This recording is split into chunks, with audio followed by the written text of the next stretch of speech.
día de hoy voy a hablar un tema que lo he titulado La armonía de la justicia de Dios. ¿Sí escucharon allá afuera cómo se llama? Si recuerdan la primer prédica que tuve, yo le pedí al pastor que si me daba la oportunidad de compartir una serie de predicaciones con el fin de conocer cada día más del Dios que adoramos. Así le titulé mi serie, El Dios que adoramos. Les voy a pedir, hermanos, que si me acompañan con su Biblia en Romanos capítulo 3, versículo 23 al 26. A ver si alguien me acompaña y quién va a ser el valiente. ¿Quién va a ser el valiente que me ayuda a leerlo? Amén. A ver, hermana, ¿me ayuda? Por cuanto todos pecaron y están destruidos de la gloria de Dios, siendo justificados gratuitamente por su gracia, por la redención que es Cristo Jesús, al cual Dios ha propuesto en propiciación por la fe en su sangre como manifestación de justicia, atento a haber pasado por alto en su paciencia los pecados pasados, con la mirada de manifestar su justicia en este tiempo, para que Él sea el justo y el que justifica al que es de la fe de Jesús. Amén, gloria a Dios. Pues a lo largo de esta prédica, hermanos, vamos a explicar estos versículos que nos escribió Pablo en la carta a los romanos. Si lo leemos así muy rápidamente, a lo mejor no podemos entender algunos términos, se nos puede hacer algo difícil de entender. Entonces la intención de mi predicación es explicarles, hermanos, qué es lo que nos está tratando de decir Pablo en esta carta. Ese es uno de los objetivos de esta predicación. Otro objetivo, hermanos, es que valoremos el sacrificio que nuestro Señor Jesucristo ha hecho en esa cruz. Y por último, otro objetivo que yo propuse es para aquel que no ha aceptado a Jesús como su único y suficiente Salvador, conozca de esa salvación que podemos tener en nuestro Señor Jesucristo. Amén. Bueno, hermanos, pues el título de mi prédica es La armonía de la justicia de Dios. Y me preguntarán, ¿qué es la armonía? ¿Alguien ha escuchado alguna vez ese término armonía? ¿Sí? Es un término que comúnmente se escucha en la parte de la música, exactamente, de la música. Por ejemplo, yo llevé una materia que se llamaba mecánica de materiales y en esa parte veíamos lo que eran las vibraciones. También las vibraciones de las maquinarias tienen unas que se llaman armonías. Pero la armonía de las que les voy a hablar el día de hoy es un conjunto de varias partes que están unidas en algo en específico y que a la vez cada parte es algo independiente, pero cuando se unen todas juntas generan algo. Dice la definición, el término armonía se define como un acuerdo o una concordancia. Se define también como un equilibrio. Dice que un equilibrio entre varios elementos, pero que a la vez cada elemento tiene algo importante. Si yo les puse la armonía de la justicia de Dios, la justicia de Dios es un atributo de nuestro Dios. Entonces, la fin de esta prédica es la justicia, cómo tiene armonía con otros atributos de nuestro Dios. Para empezar, vamos a definir la justicia. ¿Alguna vez a nosotros nos ha tocado tomar una decisión, emitir un juicio o hemos sido parte de una votación o de algo? Entonces tenemos que ejercer nuestra justicia, pero nuestra justicia a veces, hermanos, puede ser afectada por nuestras experiencias que tenemos en el pasado o una emoción, o en el peor de los casos, si yo estoy siendo el juez para una conciliación entre dos personas, pero a mí me conviene darle el veredicto bueno a un hermano, pues entonces a lo mejor yo puedo ser imparcial, yo puedo inclinarme hacia un lado para obtener un beneficio. Pero hermanos, a veces lo hacemos consciente o inconscientemente. Como dice Proverbios, hay caminos para el hombre que parecen derechos, pero su fin del camino es la muerte. A veces nuestra misma conciencia, nuestro pasado que hemos vivido, a lo mejor estamos tomando un juicio basado en cómo nos fue, no sé, cuando éramos más jóvenes o un juicio esperando algo a cambio. Pero hermanos, yo les quiero compartir el día de hoy de una justicia, hermanos, que no cambia, hermano, una justicia que es realmente recta. Porque como dijo Pablo al principio en los versículos que leímos, dice que todos hemos pecado. Entonces nuestra justicia se ve afectada por el pecado que hay dentro de nosotros. Según la definición de la Real Academia de la Lengua Española, dice que la justicia es dar a cada uno lo que le corresponde. Exacto. Y no sé si muchos de nosotros alguna vez hemos escuchado argumentos de personas que no creen en Dios, que se justifican en su incredulidad porque dicen que Dios no es justo. Algunas personas dicen, si Dios es justo, ¿por qué hay tantas personas que están muriendo de hambre? Otras personas dicen, si Dios es justo, ¿por qué me va tan mal en mi vida? ¿Alguna vez alguien ha escuchado esto por allá afuera? O algunos otros dicen, si Dios es justo, ¿por qué permite la guerra, las matanzas? ¿Se han escuchado esta frase? ¿O alguno de nosotros alguna vez ha pensado que Dios ha obrado injustamente en nuestras vidas? Pues estas frases son muy mencionadas y con esto las personas se quieren excusar, y porque como no pueden explicar esa razón, pues dicen, si Dios fuera justo no pasaría todo esto.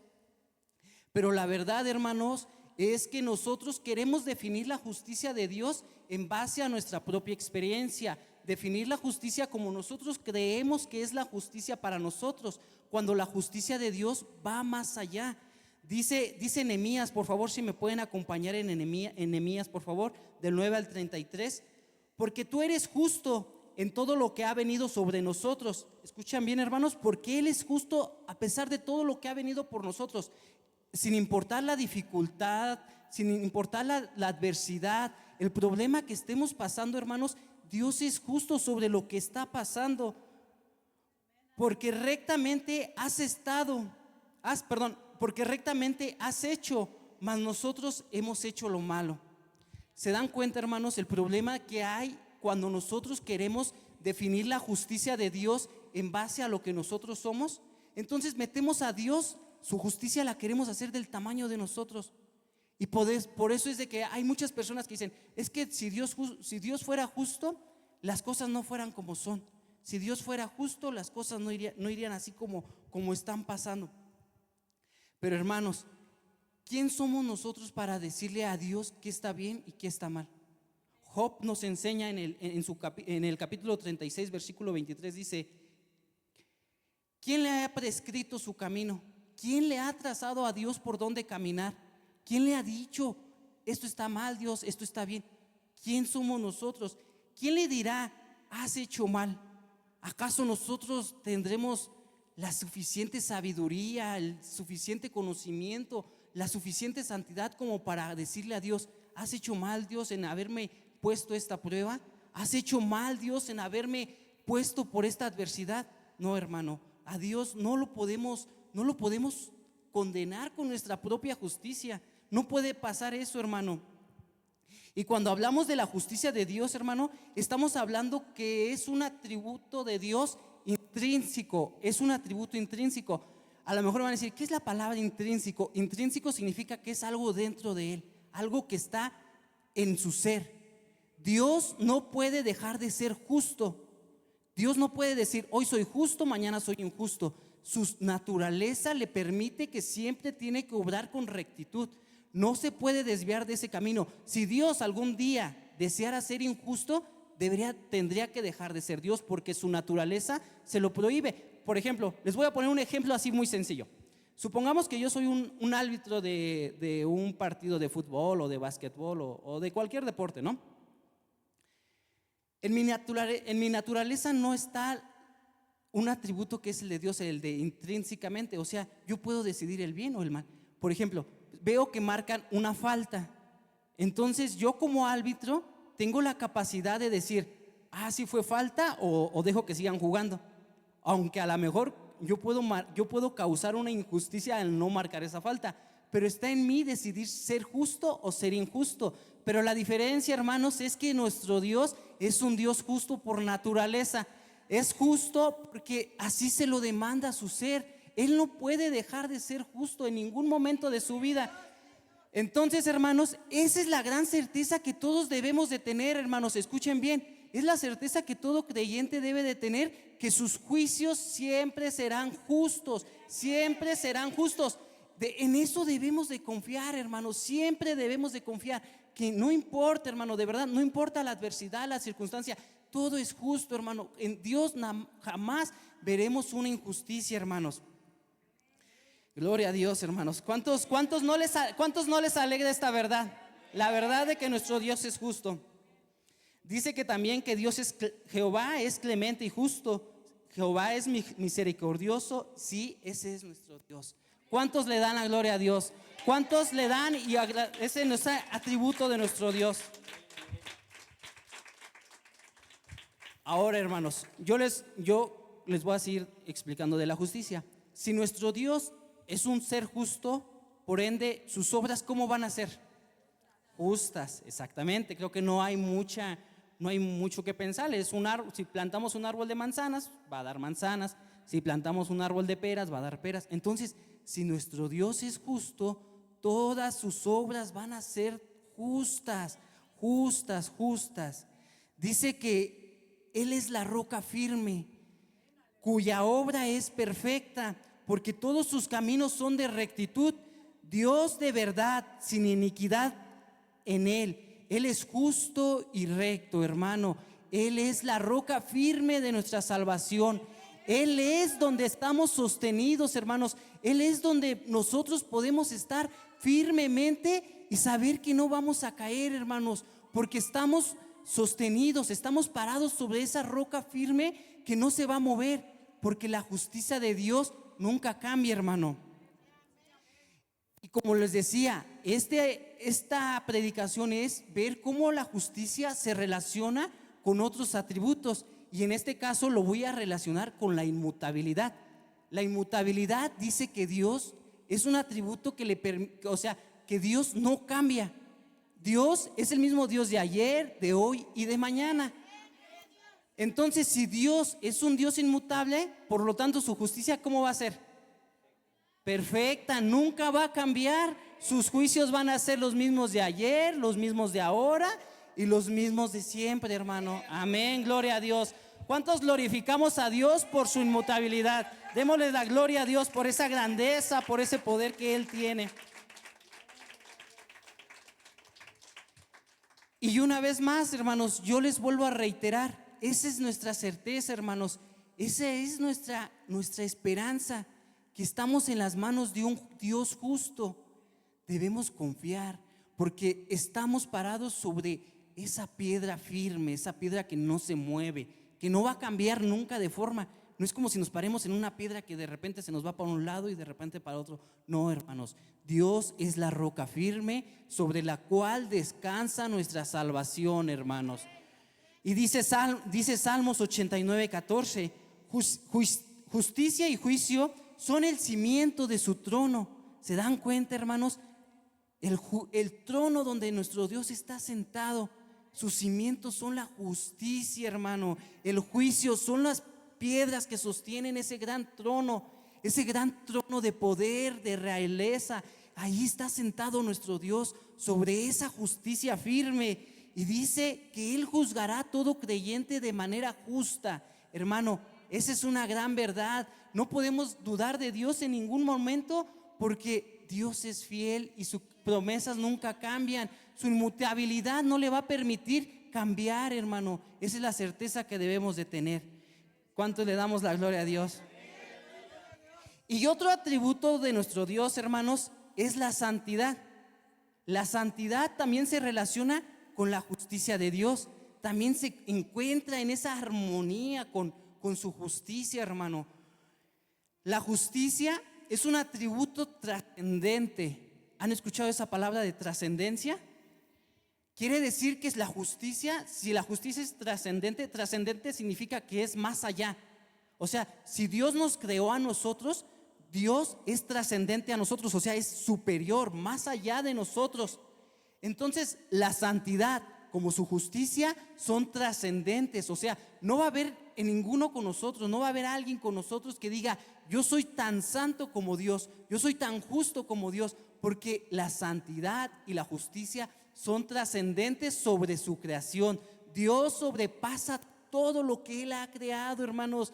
Deberíamos todos los días añorar algún día tan siquiera llegar a las colinas más bajas de su justicia, de su santidad, pero es que nuestra mirada esté en lo más alto, hermano, en esa grandeza de nuestro Dios, para que algún día, hermano, lo intentemos hasta que Dios nos mande a su presencia, mi Dios, y decirle, lo intenté, Padre, lo intenté, cada día me esforcé por vivir una vida de santidad, cada día me esforcé por vivir una vida de justicia. Yo sé, hermanos, que nuestra vida es muy complicado, de verdad. Hay muchas dificultades, hermanos, pero que la intención, que el esfuerzo por lograrlo esté en nuestro corazón, que no se quede en solo pensarlo, sino que intentemos cada día, hermanos, buscar esa justicia, buscar esa santidad. Y si muchos lo sabrán, la mayoría ya sabemos qué es la santidad. La santidad significa estar apartado. Apartado es como cuando uno corta las zanahorias. ¿Cómo corta las zanahorias? Y ya cuando las termina de cortar, las aparta de lo demás. Sigue cortando y las separa. Eso significa la santidad. Apartado del mal, apartado del pecado. Dice Isaías 5:16: pero Jehová de los ejércitos será exaltado en juicio. ¿Se dan cuenta cómo se va a exaltar Jehová? Nuestro Dios se va a exaltar en ese juicio. Y el Dios santo será santificado en justicia. ¿Se dan cuenta cómo la justicia y la santidad están relacionados? Están unidos la justicia y la santidad. La justicia es para que nuestro Dios sea exaltado. Y dice que por medio de la justicia nuestro Señor se santifica, se aparta de la maldad, se aparta del mal. La justicia de Dios demanda que se pague toda esa, la santidad de nuestro Dios demanda el pago por esa injusticia, hermano. Así como lo escuchamos, hermano. Así como Dios ha sido justo, hermanos, y su santidad ha apartado del mal, también su justicia demanda pagar por esas transgresiones a la ley, por esas fallas a su ley. Entonces su santidad no le va a permitir relacionarse con aquellos que han fallado a su voluntad, aquellos que han fallado o cometido un pecado delante de nuestro Dios. Su santidad va a poner una barrera, se va a apartar. No puede estar esa santidad mezclada en las cosas malas, en el pecado, porque su justicia le va a decir, no puedo relacionarme, no puedo cometer un acto de injusticia, porque si al mezclarse estaría fallando a sí mismo, estaría cometiendo una injusticia hacia él mismo. Y como lo habíamos dicho, Dios no puede ser injusto, hermano. Entonces se aparta, hermanos, de la maldad, del pecado. Dios se aparta, hermano. Esa es la gran santidad de nuestro Dios. ¿Cuántos le dan gloria a Dios? A Dios, gloria a Dios, hermanos. Aleluya, hermanos, aleluya. Te alabamos, mi Dios bendito. Pero así, hermanos, como la santidad nos aparta de nuestro Dios, la ira, hermanos, también está relacionado con la justicia de nuestro Dios. La ira, aquel atributo de nuestro Dios que muchas veces por miedo o por no sé por qué otra razón pueda ser, que no queremos involucrarnos en ese atributo. Escuchamos la ira y decimos, no, mi Dios es Dios amor. Dios es un Dios de amor y en Él no hay ira, hermanos. Pero no, hermanos, la verdad que nuestro Dios es un Dios de ira, hermanos. Y la ira de Dios demanda satisfacer esa justicia, hermanos, esa justicia de santidad. Por ejemplo, hermanos, si tú me dices, es que Dios es amor, sí, hermanos, pero Dios ama la justicia. Dios ama la justicia. Dios no puede ser neutral ante la maldad. Dios no puede decir, me hago como que no veo y ya. No, hermano, la ira de Dios está presente. Por ejemplo, ¿cuántos de aquí les gustan los bebés pequeños? Amén. Ahora les voy a preguntar, con todo esto de las reformas al aborto y cosas donde están permitiendo a las personas decidir sobre la vida de otros humanos. Es como si nosotros amamos a un bebé pequeño, si amamos a la vida, ¿cómo sería nuestra relación ante el aborto? ¿Sería algo neutral? Así como decir, no pasa nada, así está bien. No, hermanos, hermanos, si nuestra santidad es pequeña, nuestra justicia es pequeña, es corrompida por el pecado. ¿Se imaginan, hermanos, la santidad de Dios, la justicia de Dios? ¿Cómo se eleva esa ira de Dios cuando se comete una injusticia? ¿Cómo esa ira de Dios se representa para hacer cumplir la justicia de nuestro Dios? Ahora sí ya como que dijimos, Dios, yo pensaba que Dios era solo amor. Sí, es amor, pero ama la justicia. Ama la justicia sobre cualquier cosa, hermanos. Y la ira solo es la expresión de esa justicia.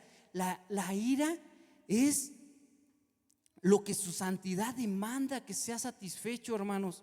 Como dice Salmos 7 del 11 al 13, Dios es un juez justo, como lo acabamos de escuchar, como lo acabamos de entender. Dios es un Dios justo. Pero, hermanos, dice que Dios está airado contra el impío todos los días.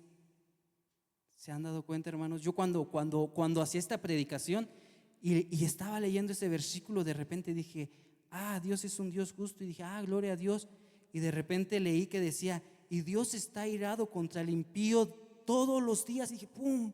Así como que sentí algo y dije, Dios, ¿se dan cuenta la grandeza de su santidad, la grandeza de su justicia, que no le permite, que está airado contra el impío, contra aquel que es su enemigo, contra aquel que ha traicionado a Dios? Él está airado.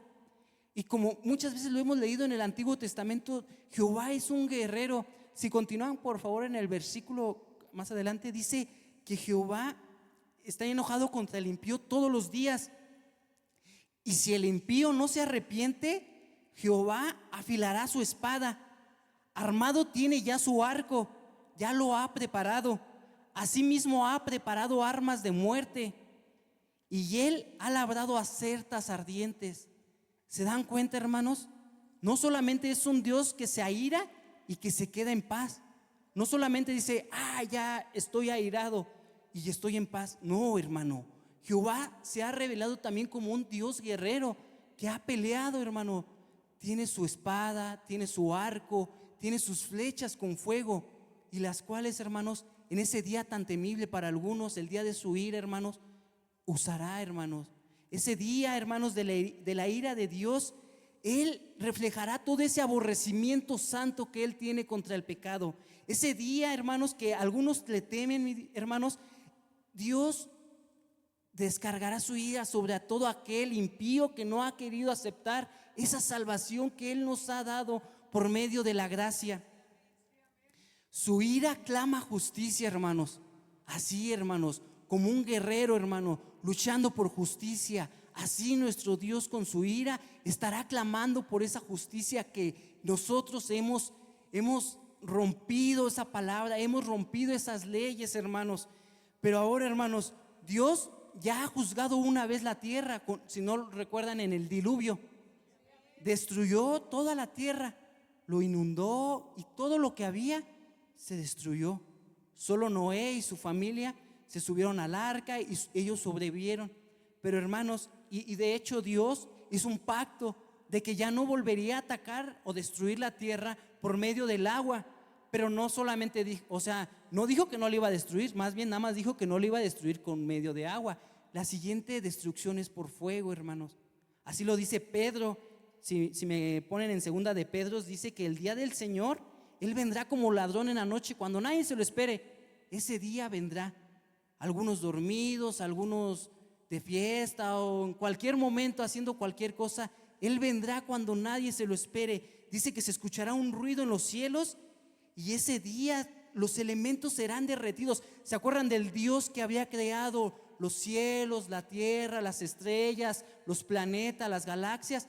Ese mismo Dios con su ira derretirá todo, hermano, como un hielo, hermano, cuando se derrite al fuego, cuando se derrite al sol, así los planetas se derretirán con su ira, derretirán con su fuego, serán quemados todo, hermano.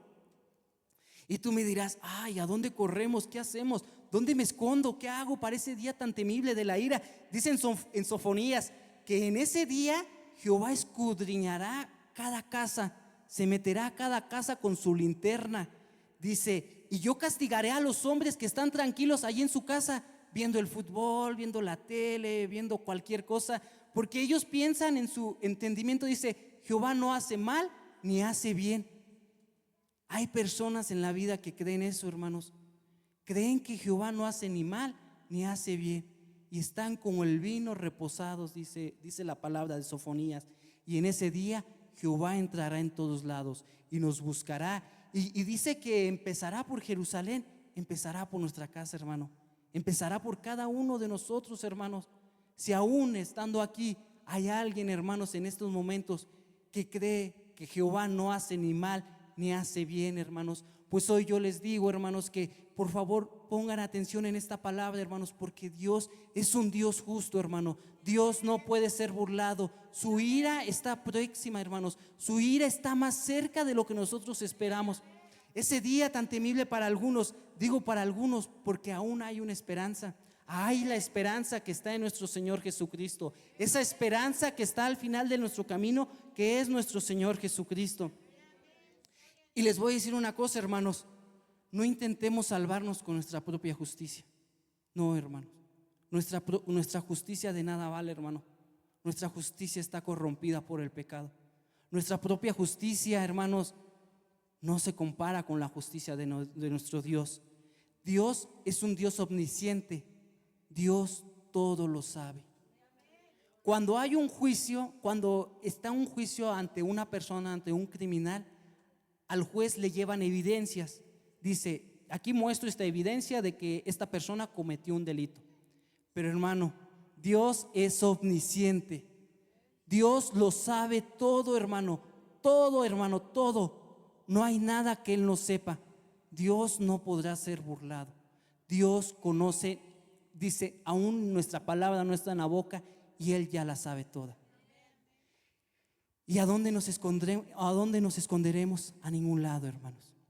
Dios es omnipresente. Dios está en todos lados.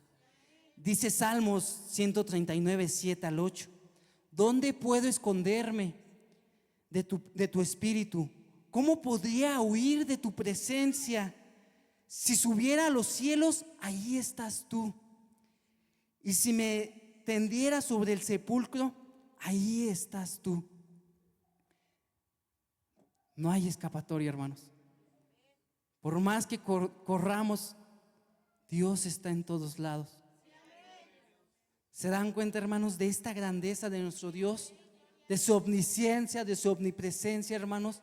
¿Cómo está en armonía con esa justicia? Algunas veces, hermanos, cuando en nuestra mente está cometer un pecado, y lo hemos pensado y dice, ¿cómo le voy a hacer para que nadie se dé cuenta? Voy a hacer un pecado. Y tratas de ir a un lugar donde nadie te vea, hermano. Quieres esconderte donde nadie te vea. Hermanos, la presencia de Dios está en todos lados. Y aún, hermanos, te escondes en lo más profundo de tu cuarto, donde nadie te vea. Te escondes, te tapas en tus pensamientos. Dios los conoce todos, hermanos. Dios sabe aún tus pensamientos. Dios no puede ser burlado. Su justicia no puede ser burlada, hermanos. ¿Y saben cuál es la única forma de huir de ese día tan temible? De ese día de ira para muchos, hermanos. ¿Saben cuál es la salvación? ¿Cuál es? Es ir en busca de nuestro Señor en arrepentimiento. Es correr hacia nuestro Dios. No es correr en Él para evitar el castigo. Es mejor ir a Él y decir, Padre, aquí estoy. He pecado contra ti, pero con un corazón arrepentido, y decir, Padre, perdóname, y Él nos perdonará. ¿Cuántos le damos la gloria a Dios?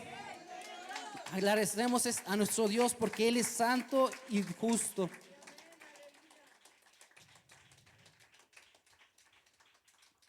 también podemos correr a nuestro Dios en su conocimiento. Conocer a Dios cada día, hermanos, eso nos va a ayudar a tener una idea más clara de quién es Dios. Muchas veces, hermanos, cuando en nuestra ignorancia cometemos un pecado, es porque no conocemos realmente quién es nuestro Dios. Cuando estamos pecando, hermanos, no estamos pecando contra alguien, un presidente de un pueblo, alguien así, alguien, un policía. No estamos cometiendo una injusticia. No, hermano, estamos cometiendo la injusticia contra el soberano, contra el creador. Entonces, mientras más crezca nuestro conocimiento de quién es nuestro Dios y cómo se ha revelado nuestro Dios, más va a crecer nuestro temor hacia Dios.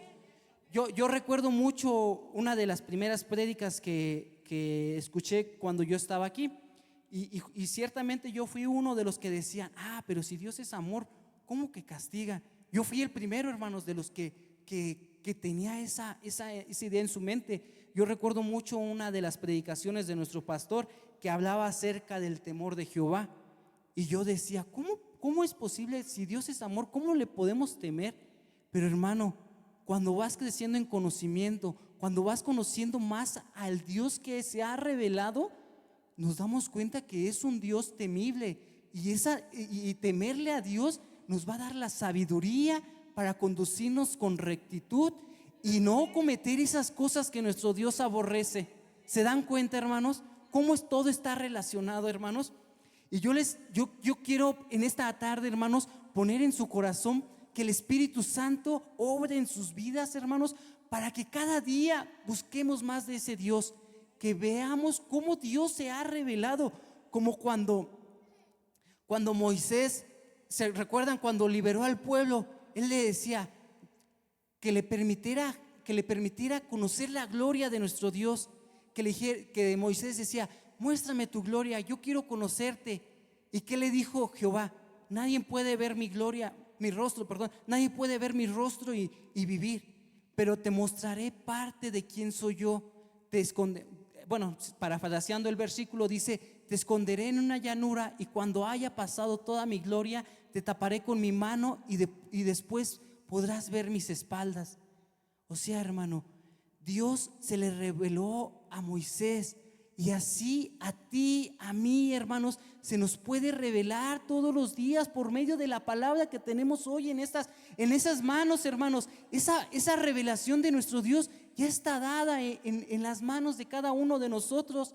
Así podemos conocer a nuestro Dios, conocer a ese Dios de sus juicios santos, hermanos. Y citando el texto que decía en Éxodo 34:6, cuando Jehová le mostró a Moisés quién era él, pasó diciendo, y delante de él pasó proclamando su nombre, diciendo: Jehová, Jehová, fuerte y misericordioso, piadoso y tardo para la ira, grande en misericordia y verdad, el que guarda misericordia a millares, pero que no perdona la iniquidad. ¿Cómo ven, hermanos? Es un Dios misericordioso y piadoso, pero no perdona iniquidad. ¿Qué dicen, hermanos? Amén. Amén. Y tú me dirás: ¿hay una contradicción o qué, hermano? Si es piadoso, si Él perdona todo tipo de pecados, porque dice: Él es justo, Él perdona la iniquidad, la rebelión y el pecado. O sea, Él perdona todo tipo de pecado, pero que de todos modos no tendrá por inocente al malvado. Dios no solamente puede perdonar y decir: te perdoné y ya no pasa nada. No, hermano. Su justicia demanda satisfacer esa santidad. Les voy a poner un ejemplo. Supongamos que esta tarde, después del culto, llegamos a nuestra casa, y cuando entramos y abrimos la puerta, hay un delincuente y que se ha robado todo, o que ha dañado a alguien de nuestra familia. Pues vamos a sentir mucho enojo, mucha furia, mucha ira, vamos a sentir muchas cosas, ¿no? Entonces pues ya le llamamos a la policía, llega la policía, se lo llevan, ese delincuente se presenta delante de un juez y ya nos citan a un día, va a ser el juicio. Y ya vamos todos, acompañamos al afectado, vamos ese día a ese juicio. Y pues, ¿qué esperamos que el juez haga? ¿Qué esperan? Justicia, ¿no? Que ejerza una condena sobre él. Pero llega el juez, se para en su lugar donde él dicta las sentencias y dice: hola, buenos días, buenas tardes. Yo soy un juez de amor, entonces lo perdono. Vámonos a comer, yo invito. Y todos se van a quedar viendo y diciendo: pues, ¿qué pasa? ¿Qué ha pasado aquí? O vamos a decir: ah, qué lindo, es un juez de amor, lo ha perdonado. Hemos visto mucho amor en esta hora. ¿Qué vamos a sentir? Injusticia, ¿no? El pueblo, las personas que están ahí van a clamar por justicia. Clamar porque se cumpla esa condena de esa persona que nos afectó a nosotros. Vamos a clamar por una justicia y no nos vamos a quedar conformes con que decir: ah, lo perdono por mi amor. No, ¿verdad, hermanos? Entonces, hermanos, yo me pregunto: ¿y Dios cómo le hace? Acompáñenme en Proverbios 17:15. El que justifica al impío y el que condena al justo, ambos son igualmente abominación para Jehová. ¿Cómo Dios nos puede perdonar sin Él convertirse en esa abominación del juez que perdona solo por amor? Él es justo, Él demanda justicia. Entonces, ¿cómo nos puede perdonar solo por amor? Se convertiría en la abominación de la cual nos está hablando Proverbios. Dios no puede ser ese Dios. ¿Alguna vez habían pensado eso, hermanos? ¿Habían reflexionado sobre eso? ¿Habían meditado sobre esa palabra? Un juez justo no puede ocultar o encubrir un delito. El juez que es justo debe de exponer el crimen, debe de mostrarlo y dictar una sentencia para que la ley se cumpla. Dios no puede pasar por alto nuestro pecado. No es tan fácil, hermanos. No es así tan fácil de ya lo perdonó. No, hermano, no es tan fácil. Dios tiene que condenar nuestro pecado. Y no solamente nuestro pecado, sino el pecado de todos sus hijos, desde Adán hasta el final. Todos los pecados, hermanos. Ningún pecado pasará por alto. Dios no tendrá por inocente al malvado, hermanos. Y Dios perdonará todo pecado. Y nos damos cuenta, hermanos, la necesidad de una salvación. ¿Se dan cuenta que necesitamos la necesidad de que alguien venga a nuestro rescate? El Salvador, aquel verbo que por amor a nosotros se humilló. Y siendo igual a Dios, no le importó aferrarse a esa igualdad, sino que se humilló y se hizo igual entre nosotros y caminó entre nosotros. Ese es el amor de la justicia, el amor por el cual nuestro Dios se ha encarnado y ha andado entre nosotros. Alguien tenía que satisfacer la necesidad de justicia. Alguien tenía que cargar con todo el pecado que se ha cometido.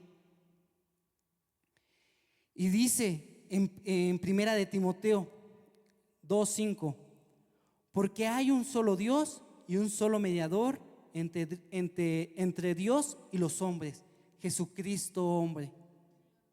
¿Se dan cuenta, hermanos? Nuestro pecado nos apartó de Dios.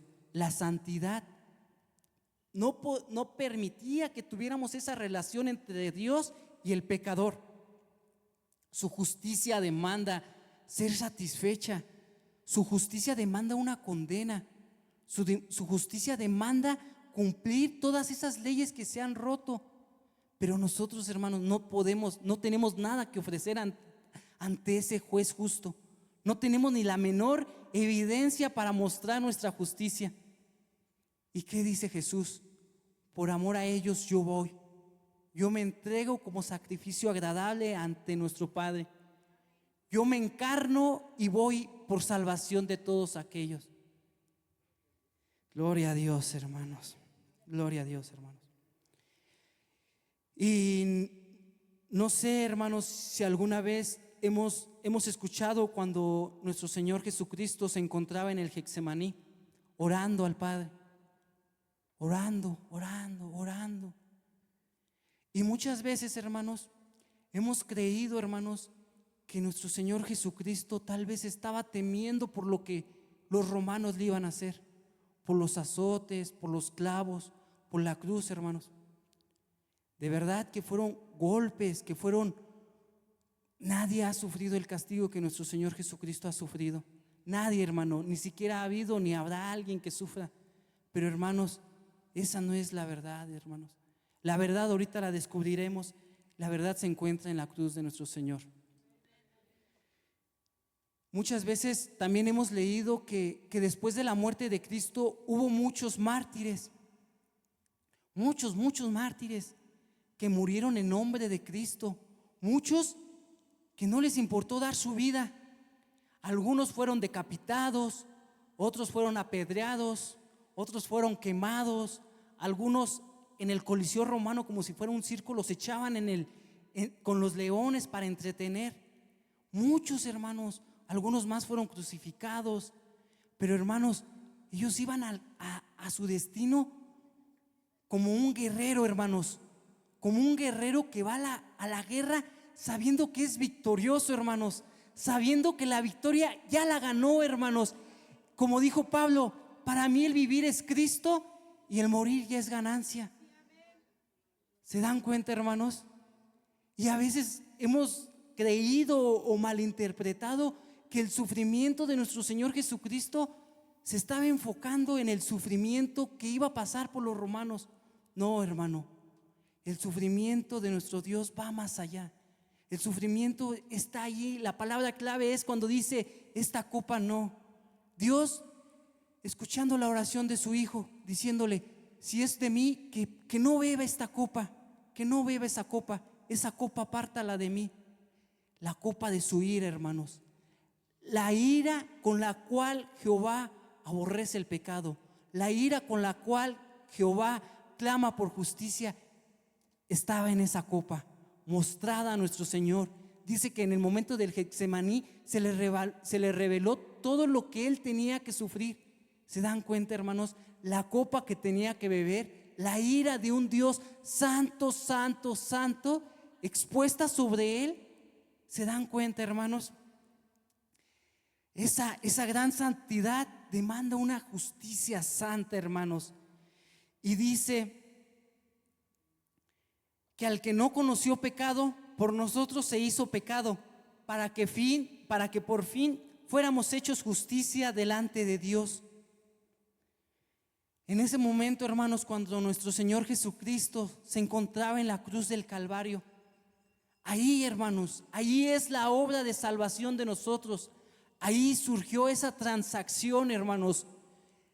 La vida santa, justa que había vivido nuestro Señor Jesucristo, como una transferencia, como cuando uno va al banco y deposita, así Jesús nos la depositó a nosotros. Esa vida justa que Él solo había podido vivir, nos la está entregando a nosotros, hermanos. Pero no solo nos está entregando su justicia, hermanos, Él está cargando con todos nuestros pecados en la cruz del Calvario. Al que no conoció pecado, por nosotros se hizo pecado. ¿Se dan cuenta, hermanos? El sacrificio de nuestro Señor Jesucristo en esa cruz del Calvario, la copa de la ira de nuestro Dios cayendo sobre Él. Dice Isaías 53:5: mas Él fue herido por nuestras rebeliones, molido por nuestros pecados, para darnos paz, cayó sobre Él el castigo, por sus llagas fuimos nosotros curados. Amén, gloria a Dios. Y así como les puse yo el ejemplo del juez injusto, Isaías nos regala un ejemplo muy hermoso y a la vez digno de reflexionar. ¿Cómo es que nuestro Señor Jesucristo fue aplastado por esa ira? Acompáñenme en Isaías 63, del 1 al 6, por favor. Dice Isaías tuvo una visión y dice: ¿quién es ese que viene de Edom, de Bosra, con vestidos rojos? Este es su hermoso vestido que ha manchado, que marcha con grandeza y poder. Isaías nos está diciendo que viene un guerrero con un vestido así muy elegante, blanco, pero que ha sido salpicado, que ha sido manchado de algo rojo. Y responde Jehová, dice: yo, el que hablo en justicia, grande para salvar. Y le pregunta a Isaías: ¿por qué es rojo tu vestido y tus ropas como el que ha pisado el lagar? El lagar es donde se hace el vino, donde se ponen las uvas y se aplastan con los pies. Ese es el lagar. Isaías le dice: ¿por qué tu ropa parece que ha sido manchada como el que pisa el lagar? O sea, como con jugo de uva, con sangre. Y dice: he pisado yo solo el lagar de los pueblos, nadie había conmigo. Yo los pisé con mi ira y los hollé con mi furor, y la sangre salpicó mis vestidos y manché todas mis ropas, porque el día de la venganza está en mi corazón y el año de mis redimidos ha llegado. Miré y no había quien me ayudara, y me maravillé que no hubiera quien sustentase, y me salvó mi brazo y me sostuvo mi ira, y con mi ira hollé los pueblos y los embriagué con mi furor, y derramé en la tierra su sangre. ¿Se dan cuenta, hermanos? Esa escena de guerra, que Jehová aplastando como si fuéramos uvas, como si fuéramos cosas pequeñitas. Esa es la expresión de su ira, hermanos, sobre el pecado. ¿Se dan cuenta, hermanos? La ira, ¿sobre quién cayó? Sobre nuestro Señor Jesucristo. Por tu culpa, por mi culpa, fue pisoteado, hermanos. Fue pisoteado por esa ira, hermanos. Y aquel que no conoció pecado, dice, ni se halló engaño en su boca.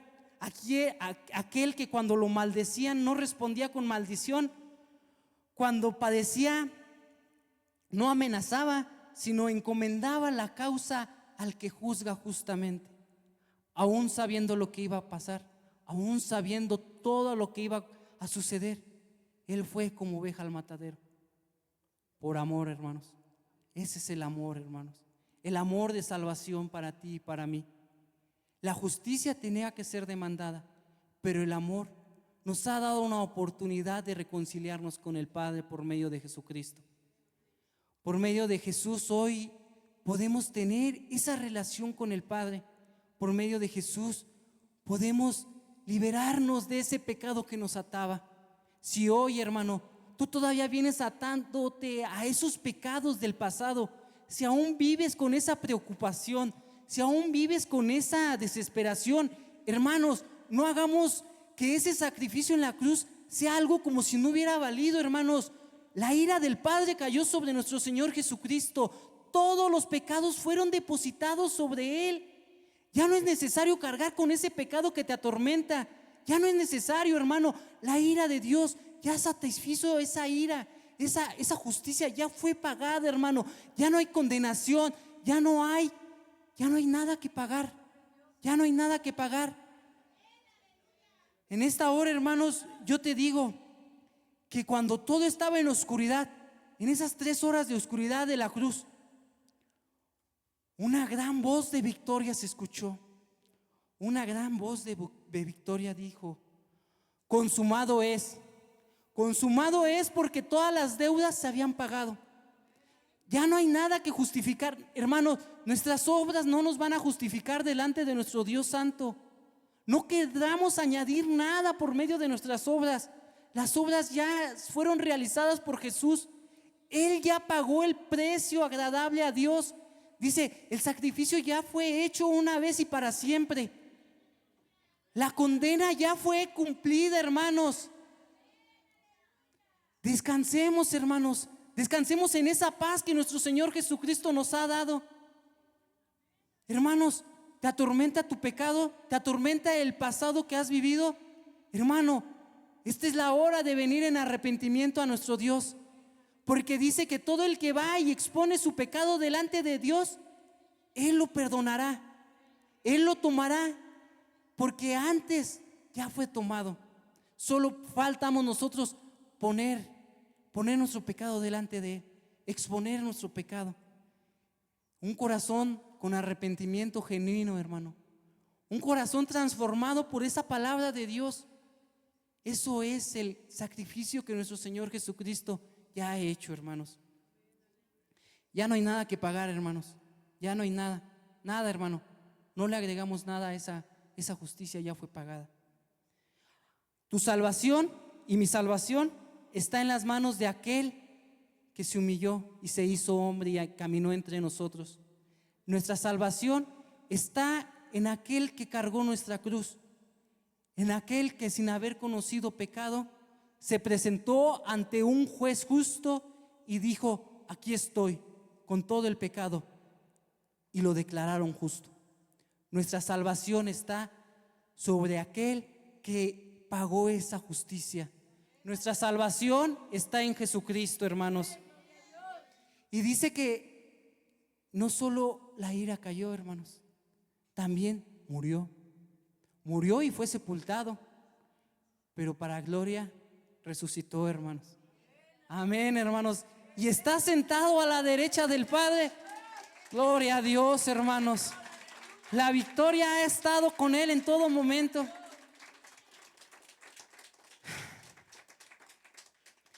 Este es el evangelio, hermanos, el evangelio de aquel que nos ha salvado. Y como dijo Pablo a los romanos: porque no me avergüenzo del evangelio, porque es poder de Dios para salvación a todo aquel que cree, al judío primeramente, pero también al griego, también para nosotros, hermanos. Porque el evangelio es la justicia que se ha revelado, porque el evangelio es la justicia de Dios, se revela por fe y para fe. Porque como está escrito: mas el justo por la fe vivirá. ¿Cuántos no le damos la gloria a Dios? ¿Cuántos no alabamos el santo y bendito nombre por esa grandeza que Él ha hecho?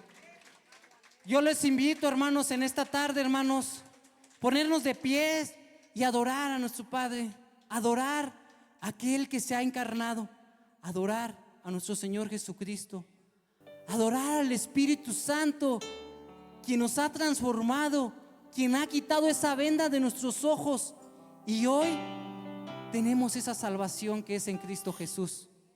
Alabemos a nuestro Dios, hermanos.